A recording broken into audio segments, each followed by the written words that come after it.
자, 토지거래 허가가 완화가 된다는 내용이 나오는데 이게 이제 11월 달에 빠르면 지금 진행이 되겠다. 이 내용은 뭐냐면 주거가 아닌 비주거. 근데 뭐 건물 같은 경우 상업용 시설에 들어가는 건물 같은 건 비주거죠. 근데 토지거래 허가 구역에서는 지금까지 일괄적으로 규제를 했죠. 주거지역은 몇 제곱미터 초과부터는 토지거래 허가 받아야 되고 상업용은 몇 제곱미터 초과 뭐 이런 게 있었습니다.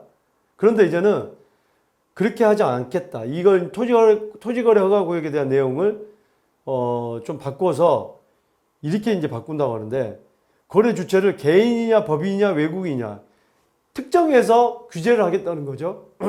예를 들어서 뭐 개인은 안 돼, 뭐 법인은 안 돼, 뭐 이런 식으로 용도는 주거용, 상업, 업무용, 공업용 여러 가지 지목은 뭐 전답 이걸 이제는 일괄적으로 규제하지 않고 지금 경기도 안 좋은데 토지거래 허가 구역이 지금 서울 시내에서 어디에 있죠? 국제교류 복합지구. 국제교류 복합지구가 지금 여기 보시면 삼성이나 청담, 상섬 청담, 대치, 잠실, 국제교류 복합지구, 그 코엑스 주변. 요게 이제 토지거래 허가 구역으로 3년 전쯤에 지금 된 것 같은데 대략. 그 다음에 여기를 묶으니까 이제 뭐 그 재건축이나 재개발 이슈가 있는 이런 지역들, 학군이 좋은 데나 강남권, 이게 압구정 아파트 지구랑 여의도 아파트 지구, 목동, 그 다음에 성수 전략정비구역, 이런 지역들을 토지거래 허가구역 또 묶었고. 그런데 그 안에서 토지거래 허가구역을 묶다 보니까 이 주거 같은 경우는 실거주를 해야 되죠. 3개월 이내에 소유권 이전을 해야 되고. 그 다음에 이 상업용 같은 경우는 이 건물을 사면은 한 층은 비워놔야 돼요. 왜냐하면 경영을 해야 되는 그 조건이 뭐 1년 정도 경영을 해야 된다. 그러면은 여기다 사업자를 넣고 비워놔야 돼요. 그러니까 사실상 경영은 안 하죠. 경영하는 것처럼 서류를 그렇게 작성을 하는 거니까. 그러다 보니까 이게 수요가 줄어듭니다. 지금 경기가 이렇게 안 좋은데 이렇게 수요를 줄여야 될 필요가 있냐. 나라 세수가 안 거친다. 지금 뭐. 또 지자체는 취득세, 또 정부는 뭐 국세 같은 경우는 양도세나 종부세, 거래가 돼야지 어쨌든 간에 세금도 많이 거치는데 부동산에 관련된 이 세금이 확 줄었어요.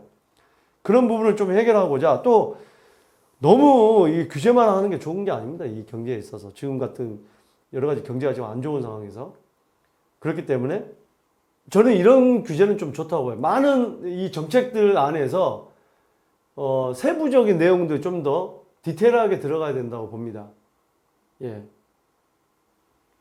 그 제가 방송에서 뭐 많은 얘기들을 했습니다만, 야, 이거는 불합리하다. 그러니까 불합리하다고 저한테 상담받으러 오시는 분들 정말 불합리하게 그런 분들 굉장히 많아요. 주택임대사업자를 갖다 20년, 30년 전부터 내가지고 어떻게 보면 임대사업, 우리나라 차지하고 있는 임대사업의 90%가 민간임대사업입니다. 민간임대사업을 얼마나 중요한 부분 중에 하나입니까?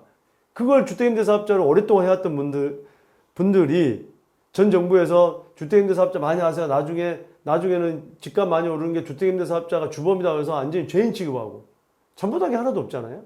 정부에서는 오히려 권장했던 겁니다. 근데 어느 한순간에 주택임대사업을 하는 사람에 대해서 죄인 취급을 합니다. 때려잡겠다, 뭐 하겠다, 자꾸 겁을 주고 세무조사 시키겠다, 겁을 주고. 그러다 보니까 그런 억울한 분들이 나옵니다. 그래서 이런 정책을 가지고 좀 디테일하게 들어가서 억울한 분들이 생기지 않아야 되겠다는 게 제 생각입니다. 또 많은 분들이 그렇게 얘기를 하시고요.